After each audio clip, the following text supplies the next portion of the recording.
البدع والأهواء، أهل البدع العقائدية وأهل البدع السياسية. نقول بيننا وبينكم السلف، بيننا وبينكم الكتب، كان فيقول البدع بيننا وبينكم. Rahimahullah. Akidah wasitiyah. Wa innal imana yazidu bit ta'ah wa yanqusu bil ma'siyah. Termasuk dari prinsip Ahlussunnah wal Jamaah adalah bahwasanya iman itu bertambah dengan ketaatan dan berkurang dengan kemaksiatan. Baik. Qala Syekh Abdul Aziz Al-Rasyid rahimahullah, qauluhu wa innal imana yazidu bit ta'ah wa yanqusu bil ma'siyah kama qala subhanahu liyazdadu imanan ma'a imanihim. Yaitu iman itu memang boleh bertambah. Allah Ta'ala berfirman agar semakin bertambahlah keimanan mereka bersama dengan keimanan mereka yang sebelumnya. Imanan dia adalah tamyiz, sebagai apa? Perpindahan dari fa'ilnya. Baik. Wa qala ta'ala wa ma zadahum illa imanan wa taslima. Dan tidaklah berita tentang kedatangan musuh-musuh itu dalam perang Ahzab itu kecuali apa? Kecuali keimanan dan tunduk patuh kepada Allah, pasrah kepada Allah. Para sahabat nggak takut ketika musuh datang, tapi justru semakin kuat iman mereka, semakin yakin akan pertolongan Allah dan tahu ini adalah ujian, maka mereka tunduk mereka akan pasrah kepada ujian tadi. Wa qauluhu sallallahu alaihi wasallam akmalul mu'minina imana ahsanuhum khuluqa. Sabda Rasulullah SAW, kaum mukminin yang paling sempurna, orang mukmin yang paling sempurna imannya adalah yang paling bagus akhlaknya. Baik, ini diriwayatkan oleh Abu Dawud nomor yang ke-4682, Tirmidzi nomor yang ke-1162 dari Abi Hurairah radhiyallahu an. Baik, ini semua adalah dalil yang menunjukkan apa? Keimanan boleh bertambah dan boleh berkurang. Karena apa? Manakala disebutkan di sini iman mereka bertambah, maka boleh jadi apa? Orang yang tidak seperti itu keimanannya menjadi berkurang. Demikian pula masalah ini, akhlak sendiri bertingkat-tingkat. Semakin bagus akhlaknya, maka semakin sempurna keimanannya. Kalau akhlaknya kurang, maka berarti apa? Keimanannya itu kurang. Wa fi shahihaini min hadits Abi Hurairah radhiyallahu an. Hadits Abi Hurairah diriwayatkan oleh Bukhari nomor yang ke-9, Muslim nomor yang ke-35. Anna Nabiyya sallallahu alaihi wasallam qala al-imanu bid'un wa sab'una syu'bah. Bahwasanya Nabi sallallahu alaihi wasallam bersabda, keimanan itu ada 70 sekian cabang. Fa afdaluha qaulu la ilaha illallah. Yang paling utamanya adalah ucapan la ilaha illallah. Wa adnaha imatatul adza anit thariq. Dan yang paling rendahnya adalah menghilangkan gangguan di jalan. Wal haya'u syu'batun minal iman, atau di sini wal haya'u minal iman. Sementara rasa malu adalah bagian dari iman. Kita tahu kalimat la ilaha illallah itu bertingkat-tingkat pada diri seseorang. Ada yang betul-betul tauhidnya sempurna sehingga dia tidak minta-minta kepada siapapun kecuali hanya kepada Allah. Ada yang tauhidnya tidak terlalu sempurna, yaitu apa? Dia minta-minta pada orang lain. Bukan dia musyrik, tapi apa? Keimanannya jadi berkurang. Karena apa? Tauhidnya berkurang. Ada juga apa? Orang yang betul-betul tawakalnya tingkat paling tinggi. Ada yang tawakalnya tidak terlampau tinggi. Bahkan ada yang memakai apa? Memakai penangkal-penangkal, walaupun tidak sampai syirik akbar, dia adalah syirik kecil, tapi apa? Jelas menunjukkan tauhidnya itu, la ilaha illallahnya itu mengalami apa itu? Sebagian kerusakan. Demikian pula, maka ini menunjukkan bahwasanya keimanan itu bertingkat-tingkat. Walaupun boleh jadi sama-sama mengucapkan la ilaha illallah, tapi kualitinya tidak sama. Demikian pula masalah imatatul adza anit thariq, menghilangkan gangguan di jalan. Ada orang yang rajin untuk apa? Menghilangkan sampah-sampah, atau menghilangkan duri-duri, atau menghilangkan mungkin ranting-ranting yang mengganggu muslimin. Dia keimanannya kuat. Ada yang tidak ambil kisah, dia bukan kafir, tapi apa? Keimanannya kurang. Kemudian apa? Rasa malu juga bertingkat-tingkat. Ada yang malunya sempurna sehingga apa? Menutup aurat dengan sempurna seperti yang Allah dan Rasulnya perintahkan. Ada yang kurang, maka keimanannya pun jadi berkurang. Demikian pula perkara-perkara masalah rasa malu di dalam apa contohnya ya? Yaitu di dalam segalanya, perkara-perkara yang terkait dengan rasa malu. Kalau rasa malunya bagus, maka ini akan apa? Menambah keimanan. Sebagaimana disebutkan dalam hadis Rasulullah SAW, bahwasanya beliau adalah lebih pemalu daripada seorang gadis pingitan di dalam bilik dia. Kalau ada sesuatu yang tidak beliau sukai, itu tampak di wajah beliau. Ada orang yang Ketika tidak suka sesuatu langsung apa? Muncul caci makian. Bukan orang ini kafir, tapi apa? Keimanannya tidak sekuat keimanan orang yang memiliki rasa malu.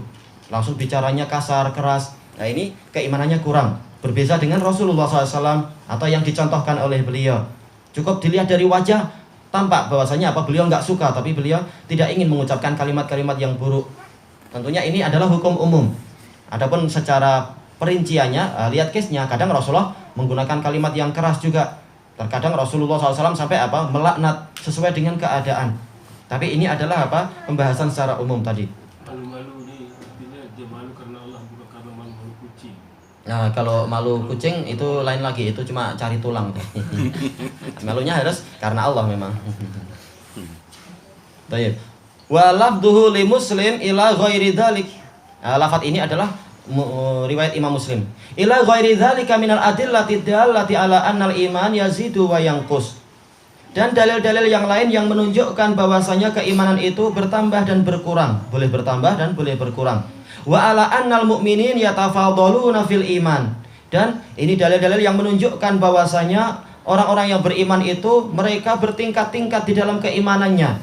Ini semua adalah apa? Bantahan kepada orang-orang apa? Murji'ah yang mengatakan orang yang paling jahat sekalipun keimanannya sama dengan keimanan Jibril wa Mikail. Ini tentunya tidak adil. Jibril Mikail entah berapa ribu tahun, berapa juta tahun ibadah. Gimana keimanannya dianggap apa? Boleh disamakan dengan orang yang rajin maksiat, orang yang rajin durhaka pada Allah. Ini bukan suatu keadilan. Ini adalah akidahnya orang Murji'ah, mengatakan sama semua. Tayyib. Kemudian faba'duhum akmalu imanan min ba'd. Sebagian dari mereka keimanannya lebih sempurna daripada sebagian yang lain. Kama qala subhanahu wa ta'ala, faminhum zalimun li nafsihi wa minhum muqtasidu wa minhum sabiqum bil khairati biidznillah. Sebagaimana firman Allah Ta'ala tentang orang-orang yang mendapatkan warisan kitab, yaitu kaum mukminin. Di antara mereka ada yang mendolimi diri sendiri, yaitu apa? Kewajiban tidak dikerjakan, sementara apa? Kemaksiatan dilakukan. Tapi apa? Tidak sampai kafir, masih apa? Masih punya dasar iman. Di antara mereka ada yang pertengahan, menjalankan kewajiban, bukan menjalankan mustahab, meninggalkan keharaman tapi tidak meninggalkan yang makruh. Ini muqtasid. Wa minhum sabiqum bil khairat. Di antara mereka ada yang berlomba-lomba di dalam kebaikan. Semua kebaikan dikerjakan walaupun itu adalah apa? Wajib ataupun mustahab. Dan semua kejelekan ditinggalkan, sama saja dia itu haram ataukah makruh. Dia berusaha untuk apa? Mencari kedekatan kepada Allah. Dan semua ini adalah dengan seizin Allah, bukan karena kehebatan diri sendiri. Makanya Allah mengingatkan biidznillah. Itu semua adalah dengan seizin Allah kita mampu menjalankan yang ini. Tayyib. Fadalat hadhil ayah annal mu'minin yang qasimuna ila salasati aqsam. Maka ayat ini menunjukkan bahwasanya kaum mukminin terbagi menjadi 3 jenis kelompok. Ini pembagian secara umum. Adapun perinciannya Allah yang paling tahu. Ada yang ini, ada yang begitu, ada yang gabungan ini dan itu dan seterusnya. Sabiqun wa muqtasidun wa zalimun li anfusihim. Ada yang mereka adalah berlomba-lomba dalam kebaikan, ada yang pertengahan dan ada yang mendolimi diri sendiri.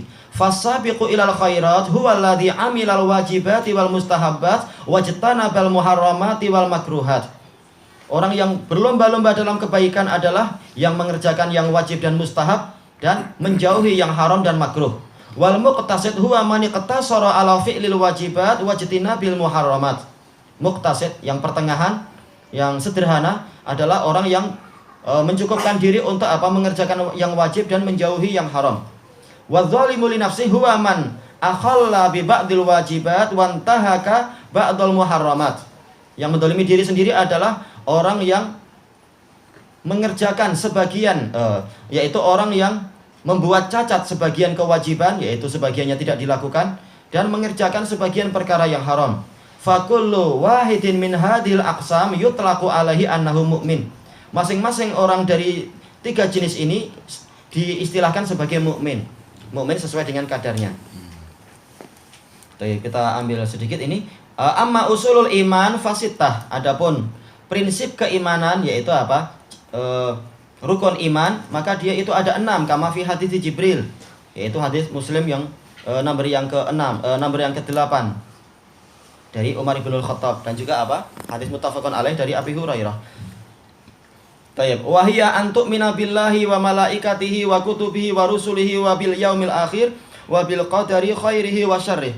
engkau beriman kepada Allah, kepada para malaikatnya, kepada kitab-kitabnya, kepada para rasulnya, dan kepada hari akhir, dan beriman kepada takdir yang baik dan yang buruknya. Tayyib, ilahuna wallahu a'lam. Yang tentang keimanan itu, apakah zuhud menunjukkan tingkat keimanan yang paling tinggi? Tayyib, kalau zuhudnya adalah seperti zuhud yang didefinisikan oleh para ulama, yaitu apa? Meninggalkan perkara yang tidak bermanfaat untuk akhirat dia, maka ini menunjukkan keimanan yang besar. Tapi apakah itu paling tinggi? Sesuai dengan kadarnya. Tapi secara umum memang itu adalah menunjukkan apa? Keimanan yang sangat tinggi memang dia itu. Seperti yang dilakukan oleh siapa? Umar bin Abdul Aziz. Walaupun beliau adalah raja besar, kekuasaan yang luar biasa besar, Umar bin Abdul Aziz, tapi beliau sangat zuhud. Sampai-sampai apa? Berita itu terkenal di kalangan musuh beliau. Di kalangan siapa itu? Kaisar mana itu? Romawi itu ya. Dia mengatakan, aku mengagumi raja kalian dibandingkan dengan pendeta-pendetaku ini. Pendeta-pendetaku ini wajar mereka zuhud karena mereka nggak punya apa-apa. Sementara raja kalian menguasai kekuasaan besar ada di tangan dia, tapi dia zuhud, dia rajin puasa, rajin sholat, dan nggak mau korupsi. Dikasih apple pun beliau nggak mau karena takut korupsi, takut itu adalah bagian dari rasuah. Aku kagum sama raja kalian tuh, kata Hirqal, bukan Hirqal, setelah Hirqal tentunya, si kaisarnya itu. Itu menunjukkan apa? Keimanan yang sangat tinggi. Cuma apakah itu yang paling tinggi? Ada beberapa syarat tambahan. Allahu a'lam.